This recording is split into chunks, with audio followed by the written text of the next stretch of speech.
예, 오늘 주시는 하나님의 말씀은 구약성경 창세기 37장 말씀입니다.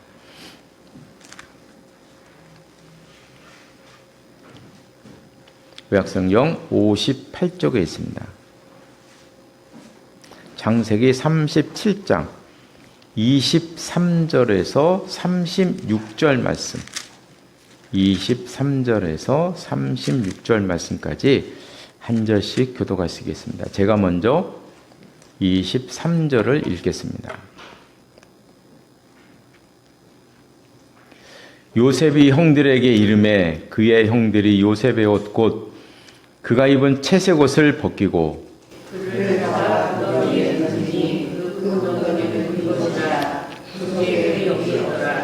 그들이 앉아 음식을 먹다가 눈을 들어본즉 한 무리의 이스마엘 사람들이 길르앗에서 오는데 그 낙타들의 향품과 유황과 몰약을 싣고 애굽으로 내려가는지라.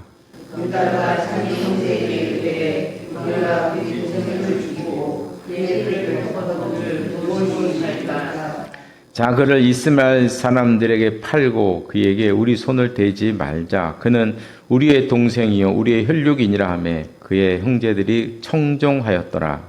그때 미디안 사람 상인들이 지나가는지라 형들이 요셉을 그 거기서 끌어올리고 은 20에 그를 이스마엘 사람에게 하매 그 상인들이 요셉을 데리고 애굽으로 갔더라. 르우벤이 돌아와 구덩이에 이르러 본즉 거기 요셉이 없는지라 옷을 찢고 아우에게로 돌아와서 이르되 아이가 없도다 나는 누구를 구할까.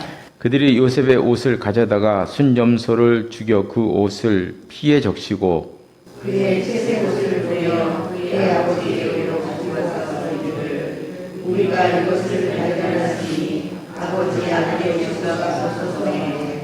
아버지가 그것을 알아보고 이르되 내 아들의 옷이라 악한 짐승이 그를 잡아먹었도다. 요셉이 분명히 찢겼도다 하고 자기 옷을 찢고 굵은 대로 허리를 찢고 그의 모든 자녀가 위로하되 그가 그 위로를 받지 아니하여 이르되 내가 슬퍼하며 수월로 내려가 아들에게로 가리라 하고 그의 아버지가 그를 위하여 울었더라. 그 미디안 사람들은 그를 애굽에서 바로의 신하 친위대장 보디발에게 팔았더라. 아멘. 이 말씀 위에 하나님의 은혜가 함께 하시기를 바랍니다. 네, 오늘부터는 2주간에 걸쳐서 요셉이라는 인물의 삶과 그의 삶과 행동을 통해서 하나님의 은혜를 좀 살펴보려고 합니다. 요셉이라는 인물의 뜻은 그가 더한다. 하나님께서 더하셨다. 구약시대 사람들의 이름을 보면 참 재밌어요. 히브리어니까 우리는 모르고 있지만 사실 이스라엘 사람들은 자기들이 글쎄요, 그 이름을 보면서 어떻게 생각할까 모르겠어요. 이삭은 비웃음이잖아요. 이름이 비웃음이에요. 비웃음. 이름을 볼 때 비웃음아 이렇게 부르는 거죠.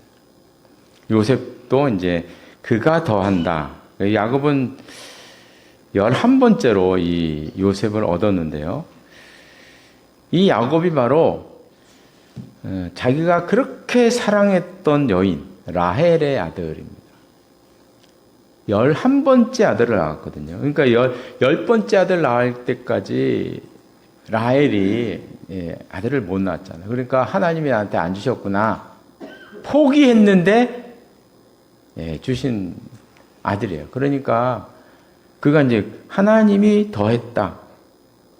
끝난 줄 알았더니 더했다. 이제 그런 의미로 이렇게 이제 요셉이라는 인물로 이제 이름으로 한 것으로 이렇게 우리가 볼 수가 있습니다. 37장 말씀에는 이제 어린 시절의 요셉의 모습이 나오는데요. 2절에 보니까 형들을 고자질을 많이 했어요. 어린 시절에. 그리고 또 3절 끝에 보니까 채색 옷도 입었어요. 채색 옷. 그리고 또 5절에 보면 꿈 이야기 자랑을 또 많이 했어요. 그래서 이런 어린 시절의 요셉을 보면 이 요셉의 성격의 특징을 한마디로 딱 말하자면 정직입니다. 정직. 요셉의 특징은 정직이에요. 그렇게 우리가 할 수 있는데 어릴 때부터 너무나 정직해서 단 하나도 숨기지 못하는. 그래서 이걸 나쁘게 보면 막 촐랑거리고 입이 가볍고 그런 거잖아요. 그죠? 예, 상대방이 봤을 땐 이거 뭐 촐랑거리고 입이 가볍고 고자질 잘하고 참지 못하고 이런 성격의 소유자가 바로 요셉이었습니다. 그래서 3절 하반절에 보면 야곱이 요셉을 위해서 이제 채색 옷을 입혔는데 이 채색 옷은 그 당시에 중요한 의미가 있었어요. 뭐 어떤 의미가 있었냐면 상속자. 사실 장자에게 입힌 옷이었어요. 아무나 입는 게 아니고 장자, 후계자, 상속자에게 입히는 옷이었어요. 그 옷을 어린 시절이지만 애지만 11번째 아들이면 나이 차이가 얼마입니까? 그러죠? 네. 그런데 그 아이에게 큰아들은 지금 30이 넘었죠. 30이 넘은 거예요, 지금요. 지금 요셉의 나이가 한 15, 지금 오늘 본문에 15, 그 팔릴 땐 17, 18, 요 정도였거든요. 그러니까 지금 큰형의 나이는 35쯤 된다고 봐야 돼요. 큰형을 놔두고, 그 새까만 11번째 아들 요셉에게 채색 옷을 입혔다는 거죠. 아마도 야곱은 그의 성격상 요셉을 후계자로 삼았을 것이다. 이게 과한 생각은 아니에요. 그래서 2절 하반절에 보면 잘못을 고자질했다고 이렇게 얘기했잖아요. 고자질했다. 이 고자질했다는 것을 이렇게 살펴보면 요셉이 형들의 일을 간섭하고 관찰하는 일을 했던 것 같아요. 그냥 한 게 아니고. 요셉 형들이 뭐 양을 치고 뭔 일 하다가 살짝 뭔가 이렇게 빼먹고 그러면 고자질했다는 그런 얘기거든요. 그러니까 요셉이 그런 일을 담당했을 수도 있다. 왜냐하면 채색 옷을 입었으니까. 그래서 요셉은 어릴 때부터 뭔가가 남다른 면이 있었던 것 같아요. 그래서 아버지 야곱이 그 모습을 보고 그것을 그 남다른 능력을 보고 재산 관리나 형들의 일을 이렇게 좀 돌보게 하는 역할을 어린 시절에 맡겼을 것이다. 요셉의 일생을 보면 이게 과한 생각은 아니에요. 어릴 때부터 좀 능력이 있었다. 이렇게 우리가 볼 수가 있습니다. 아무래도 요셉의 인생은 이제 꿈에서부터 시작하죠. 요셉은 꿈을 2번 꿨습니다. 한 번은 7절에 보면은 형들의 볕단이 자기 볕단을 둘러서서 절하는 그런 꿈이었고, 2번째는 이제 9절에 보면 9절 하반절에 보면 해와 달과 11별이 자기에게 절하는 이런 꿈을 꾸었습니다. 그래서 저는 이 꿈에 대해서 이런 생각을 해봤어요. 이 꿈이 하나님께서 요셉에게 주신 것인가? 아니면 요셉이 자기의 욕심에 근거해서 자기 욕심 때문에 자기 그 생각이 꿈에 나타난 것인가? 무엇인가에 대해서 저는 사실 보통 사람들은 이 꿈에 대해서 하나님이 주신 것으로 너무 일방적으로 생각을 하는 거예요. 너무 일방적으로 생각을 해요. 이거 하나님이 주신 것이다. 하나님께서 벌써 요셉의 미래를 다 보여주시고 그걸로 이끌고자 하시는 하나님의 큰 뜻을 요셉의 미래를 담긴 그것이다. 뭐 이렇게 말을 하면서 요셉의 일생을 생각하거든요. 근데 저는 이 요셉의 꿈을 이렇게 생각을 해보면 당시 요셉의 마음을 드러낸 것이 아닌가. 아버지가 채색 옷을 입히고 자기 형들의 재산 그런 거를 관리하는 이제 역할을 주고 이런 거 하다 보니까 자기 생각, 자기 욕심이 꿈에 드러난 것이라고 봐야 되냐. 왜냐하면 그렇게 생각하는 이유는 꿈이 너무 조잡하다는 거죠. 하나님의 약속에 근거했다고 보기가 어렵다는 것입니다. 제 생각에는. 뭐 아브라함처럼 하늘의 별과 바닷가의 모래를 하나님이 보여주시면서 하신 약속 그런 것도 아니고, 야곱처럼 뭐 꿈속에 천사가 막 오르내리면서 하나님의 음성을 들은 것도 아니고, 강가에서 기도하다가 하나님의 사람을 만나서 약속을 받은 것도 아니고, 그러니까 하나님께서 요셉에게 주신 그 하나님의 계획은 애굽의 총리가 되어서 이스라엘을 구원하는 것이거든요. 하나님께서 요셉에게 향하신 뜻은 분명합니다. 이스라엘을 구원하시는 것이었어요. 그 당시 세계사 속에서. 그런데 요셉의 꿈은 이런 하나님의 언약이나 이 구원을 담기에는 너무 작았다. 너무 작은 거예요. 너무 작았다. 컴퓨터 용량이 작으면 프로그램이 작동이 안 되죠. 컴퓨터 용량이 작으면요, 요즘은요, 게임 하나 깔지도 못합니다. 안 되는 거거든요. 그릇이 작으면 깨야 되는 것이고, 컴퓨터 용량이 작으면 큰 거를 갖다 끼워놔야죠. 그래야 뭐 그 다음이 이루어지는 것입니다. 그 오늘 본문의 요셉이 그런 것 같아요. 요셉을 향한 하나님의 뜻은 너무나 컸는데 지금 요셉의 그릇과 생각은 너무 작은 거예요. 너무 작은 거예요. 그래서 요셉을 향해서 하나님께서 하신 첫 번째 일은 그 요셉의 작은 생각을 깨는 것이었다. 그 생각을 깨는 것이었다. 그 깨는 것의 출발점이 형들이 요셉을 파는 것이었다. 근데 이런 걸 볼 때 우리가 항상 주의해야 돼요. 그러면 형이 하나님의 도구냐? 그렇게 보면 안 되는 거죠, 이제. 형들은 분명히 잘못을 했어요. 동생을 파는 너무나 극악무도한 잘못을 했어요. 그들의 죄는 분명히 지적을 해야죠. 그들이 안 했으면 어떻게 했느냐? 하나님은 다른 방법으로 애굽에 갈 수 있게 했겠죠. 그거 하나님 못 하시겠죠? 다른 방법으로 갈 수도 있는 거예요. 그러나 어쨌거나 결과적으로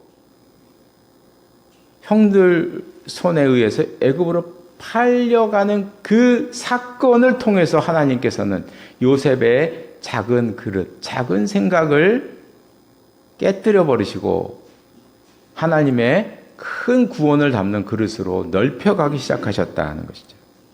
그래서 하나님의 계획을 담는 그릇으로 다시 만들어가기 시작하셨다. 이것이 오늘 본문이 우리에게 주시는 교훈이라고 생각이 듭니다. 사실 우리들에게도 이럴 때가 참 많이 있어요. 우리 인생의 꿈이 깨지는 경험을 참 많이 해요. 우리는 어릴 때부터 깨어지는 경험 너무 많이 합니다. 그 첫 번째 다가오는 게 중학교 들어가서 성적 나올 때잖아요. 그죠? 초등학교 때는 몰라요. 전혀 알지 못합니다. 그냥 꿈속에서 살다가 중학교 1학년, 요즘 1학년 시험도 잘 안 본다 그래요. 처음 탁 성적을 중간고사 성적을 탁 받았을 때 꿈이 와장창 깨지는. 그러다가 이제 수능에서 와장창 이런 경험을 어릴 때부터 우리가 하지 않습니까? 그러죠?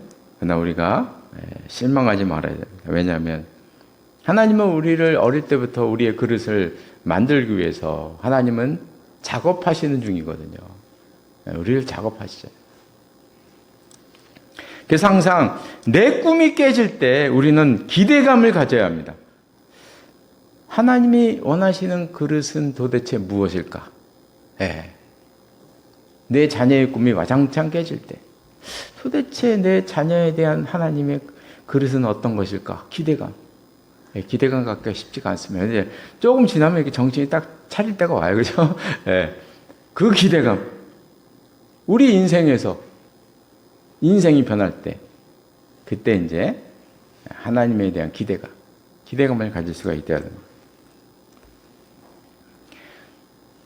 오늘 본문에 이제 형제들이 요셉을 노예로 파는 장면이 나오는데 18절 하반절에 보면 죽이려고 했어요. 18절 하반절에 보면 요셉을 멀리서 보고 죽이기를 꾀하여 맨 처음에 형들은 요셉을 죽이려고 했어요. 그런데 큰형이었던 루벤이 말려서 웅덩이에 넣은 거죠. 그래서 24절 하반절에 보면 그를 잡아 웅덩이에 던졌다. 이게 큰형 루벤. 아무래도 큰형은 책임이 있잖아요. 아버지를 대하는 책임이 있잖아요. 그러니까 안 죽이려고 웅덩이에 넣은 것입니다. 근데 25절에 보면 그 웅덩이 옆에서 형들이 음식을 먹는 장면이 나와요. 그들이 앉아 음식을 먹다가 저는 성경 말씀 중에서 가장 잔인하다고 할까? 그런 장면을 저는 25절로 생각을 해요. 왜냐하면 지금 형들이 밥을 먹고 있잖아요. 그죠? 이 밥이 뭐냐면요. 동생 요셉이 가져온 거예요. 자기들 먹으라고. 지금 요셉은 형들 찾아서 한 2, 3일 걸어온 거예요. 밥 주려고. 음식 주려고. 동생이 2, 3일 동안 걸어서 밤낮 없이 걸어서 와서 그 음식을 준 거거든요. 지금 그런데 형들은 동생이 가져온 그 음식을 먹으면서 동생을 어떻게 죽일까를 생각하고 있는 거예요. 저는 이걸 보면 너무 잔인해. 너무 잔인하다는 생각을. 그러니까 요즘 말로 하면 이제 그러는 거죠. 옆에서 이제 김밥 먹고 커피 마시고 담배 피우면서 지금 동생은 웅덩이에 빠져서 형들한테 울면서 형들 나를 좀 살려달라고 애원하고 애걸복걸하고 있는 거잖아요. 그 소리가 지금 막 들리는 거예요.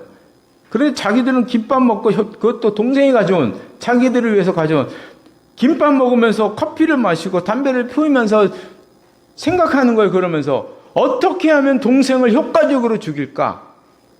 또 한 가지 어떻게 하면 아버지를 속일까? 동생을 죽인 다음에 어떻게 하면 우리가 아버지를 속일 수 있을까?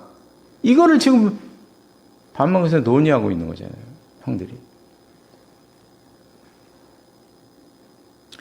이 밥이 목에 넘어가는 것이 신기한 일입니다. 이 밥이 목에 넘어갈 줄 모르겠어요. 제가. 너무 잔인해. 이 장면에서 저는. 우리가 이 사건을 야곱의 가정 입장에서 생각해 보면 참 비극적인 사건입니다. 그죠? 비극적인 사건. 그 이유는 무엇이냐? 그 이유도 분명합니다. 37장 3절에 보면 이런 말씀이 나와요. 요셉은 노년에 얻은 아들이므로 이스라엘이 야곱이죠. 야곱의 다른 이름 야곱이 여러 아들들보다 그를 더 사랑함으로 그를 위하여 채색 옷을 지었다. 야곱이 요셉을 너무나 편애를 했어요. 또 편애 이야기가 나옵니다. 그 심정은 이해가 가요. 자기가 극진히 사랑했던 그 라헬의 아들이잖아요. 그러니까 후계자로 삼고 싶은 거예요. 어릴 때부터. 그래서 후계자로 세운 거예요. 라헬의 아들이기 때문에. 그건 좀 어느 정도 좀 이해가 좀 가기도 해요. 옛날 사람들의 입장에서 가기도 해요. 그러나 옛날 자기 아버지 이삭도 편애를 했잖아요. 그래서 형 에서의 미움을 받았고 형과 너무 극도의 갈등을 겪었고 20년 동안 외삼촌 집에 가서 고생을 했던 사람이 야곱이었던 거죠. 그런데 자기도 편애를 해서 형제들 사이가 갈라졌어요. 그리고 동생을 파는 끔찍한 일을 저지르고 말았다. 인생이 참 그렇습니다. 그렇죠? 예. 자기도 당해놓고 또 아들에게 물려줬어요. 노예로 팔려간 요셉의 생활은 손목에는 쇠사슬을 묶었을 것이요, 발목에도 쇠사슬을 묶었을 것이요, 몸에는 주인의 도장이 찍혔을 것이요. 예전 사람은 다 그랬으니까 도장도 이마에 찍었다 그러잖아요. 예. 그렇게 찍었을 거예요. 분명히 찍었을 것이고, 그리고 인간 시장에 다니면서 이제 팔려 다니는 거죠. 인간 시장에서 팔려 다니는 거죠.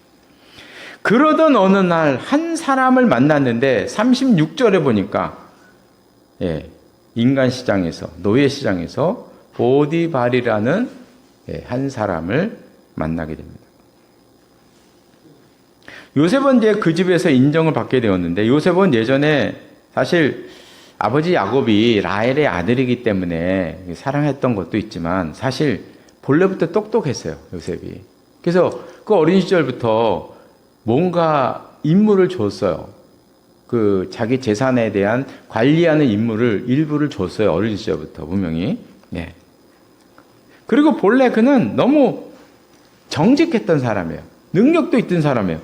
그러니까 그 보디발 가정의 전 재산을 관리할 책임을 맡게 되었습니다. 어린 시절에 했던 일이니까. 아버지도 부자였잖아요. 네. 그러니까 관리했던 경험이 있으니 여기에서 또 쓰여지게 되는 것입니다. 이 보디발이 장군이었기 때문에 그 집은 궁궐 같았을 것이고, 땅도 넓었을 것이고, 재산도 많았을 것이고, 뭐 식당 물건부터 시작해서 식솔들도 많았겠죠. 하인도 많고. 그러니까 매일매일 들어오는 식재료부터 시작해서 많은 물건들이 이 장군의 집에 오고 가는 출납하는 일들이 있는 거죠. 이거 지금 요셉이 다 관리하는 것입니다. 그 전체를 관장한다는 것은 쉬운 일이 아니었을 것입니다.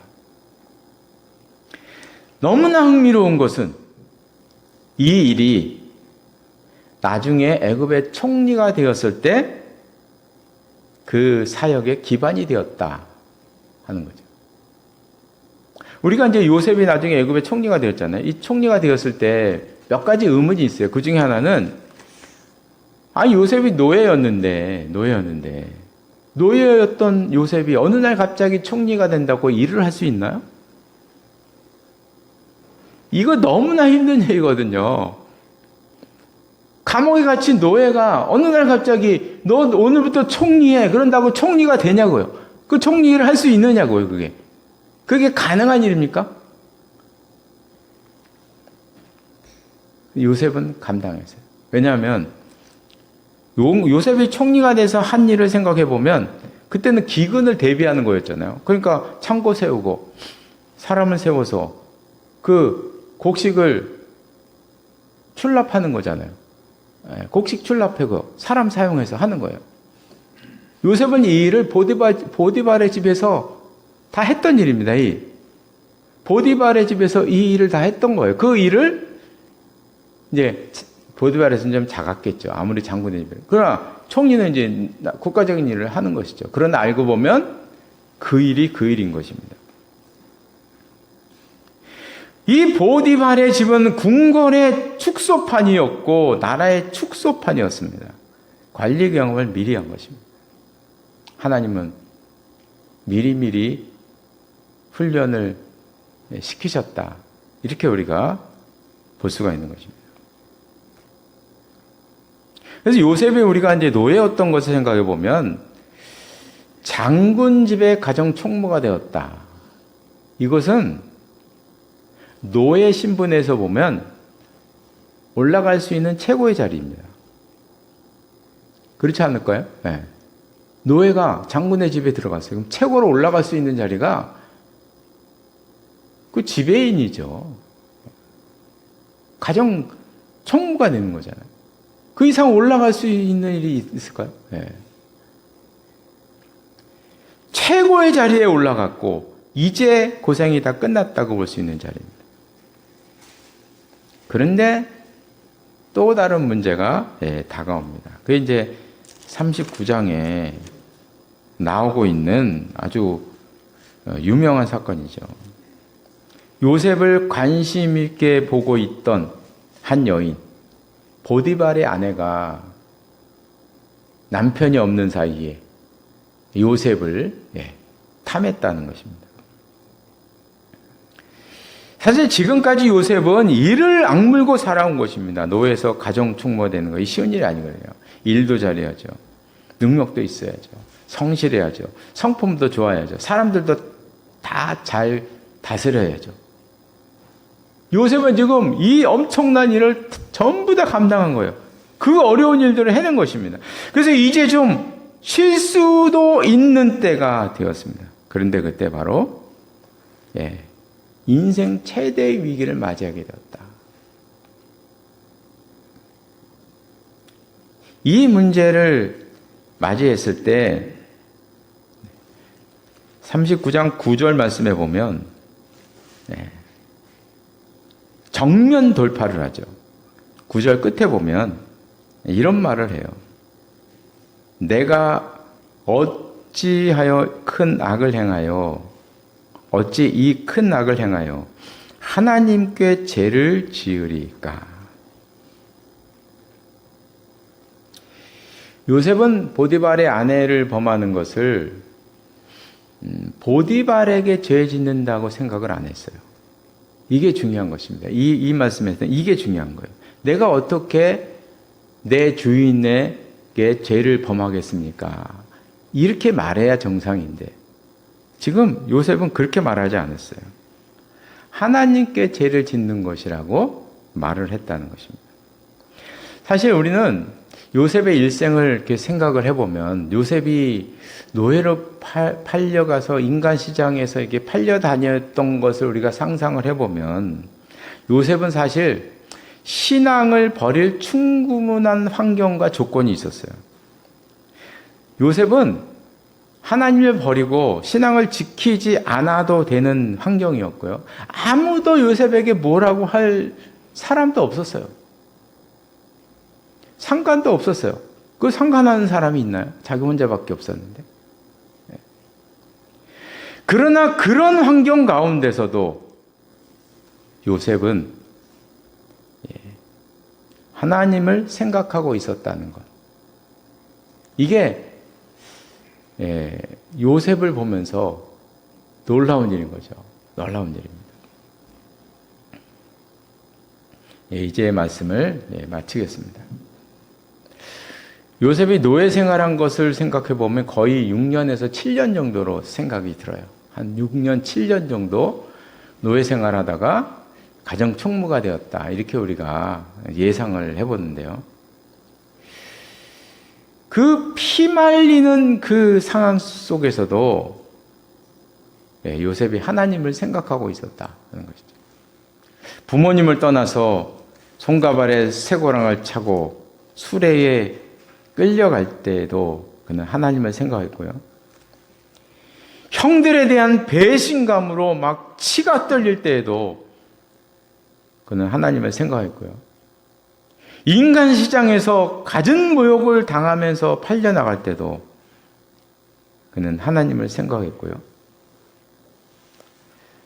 보디발의 아내와 단둘이 있을 때에도 그는 하나님을 생각한 것입니다. 저는 요셉을 보면서 참 놀라운 것 하나는, 너무 부러운 것 하나는, 요셉은요 너무나 큰 일을 당했는데 상처가 안 보여. 저는 요셉을 보면서 너무 부러운 거예요.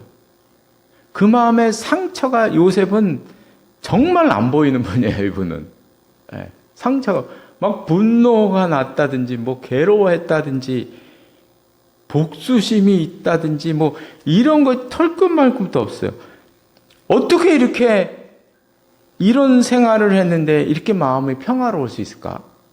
어떻게 이런 일을 이렇게 감당할 수 있었을까? 너무나 요셉을 보면 그 마음이 너무나 깨끗해가지고 아마 그 성경 66권에 나오는 모든 사람들 가운데 가장 마음이 평화롭고 가장 마음이 잔잔하고 하면서 하나님을 늘 생각했던 사람 요셉입니다. 상처가 없어요. 실수함이 없어요. 어떻게 이렇게 살았지? 부러워요, 저는. 어떻게 이렇게 살았는가? 오늘 좀 전에 읽었던 9절 끝에 그 말씀에서 알 수가 있어요. 그 아내에게 얘기하잖아요. 내가 어찌 큰 악을 행하여 하나님께 내가 죄를 지을 수 있습니까? 그 순간 하나님을 생각했다는 것입니다. 그래서 신앙은 그 순간에 하나님을 생각하는 것입니다. 어려우면 누구나 다 당하는 거잖아요. 마음속에 분노 일어나는 거 누구나 다 일어나는 거잖아요. 중요한 것은 그 순간에 우리가 하나님을 생각할 수 있느냐. 저는 우리가 신앙생활을 하면서도 이게 중요한 것 같아요. 어떤 괴로운 일을 만나고 어떤 일을 우리가 이렇게 만났을 때 얼마나 빨리 하나님을 생각할 수 있느냐. 이것이 우리가 그 일에서 헤어나올 수 있는, 얼마나 빨리 헤어나올 수 있느냐, 이것을 결정하는 가장 중요한 모티브가 되는 거예요. 어떤 일을 만났을 때, 일 만날 때는 뭐 계획하고 만나나요? 갑작스럽게 만나는 거잖아요. 갑작스럽게 만났을 때, 지금 갑작스러울 때 요셉은 그 순간 하나님을 생각했죠. 이거는 항상 하나님을 생각했다는 얘기예요, 이 얘기는. 무슨 일이 있을 때마다 하나님을 생각했다는 거예요, 요셉은. 그러니까 이 순간 하나님을 생각한 것이거든요. 그것처럼 우리들도 무슨 일을 당했을 때 얼마나 빨리 하나님의 관점에서 그것을 바라볼 수 있느냐. 이것이 우리가 그 문제에서 헤어나올 수 있는 가장 중요한 일이 될 것입니다. 일이다 하는 것을 우리가 요셉을 통해서 느낄 수가 있습니다. 그래서 우리들도 인생의 순간순간 하나님을 생각하며 하나님의 관점에서 바라볼 수 있는 우리 모두가 되시기를 바랍니다. 기도하시겠습니다. 하나님 아버지, 요셉의 인생을 생각해 보면 정말 인생에서 그런 일 한 번만 당해도 인생이 파괴되고 찢기고 말할 수 없이 추락할 수밖에 없는 그런 상황과 그런 일을 만났는데 어떻게 요셉은 그 마음속에 상처가 없었을까? 어떻게 그 마음이 그렇게 평안하고 고요하였을까? 저희들은 그런 요셉의 모습을 보면서 부럽기까지 합니다. 그러나 오늘 본문 가운데서 그가 그렇게 할 수 있었던 것은 순간순간 하나님을 생각했기에 그런 마음을 가졌던 것도 우리가 볼 수가 있었습니다. 기도하는 것은 저희들도 우리 인생을 살면서 요셉만큼 큰 일은 아니나 일들을 당하면서 예기치 못한 일을 당하면서 우리가 인생을 살아가고 있습니다. 기도하는 것은 그 순간 우리가 하나님을 생각할 수 있게 하시고 하나님을 바라볼 수 있게 하시고 하나님의 뜻이 무엇인가 음미하며 생각하며 기도할 수 있는 저희들의 삶이 될 수 있도록 인도하여 주시옵소서. 예수님의 이름으로 기도드리옵나이다. 아멘.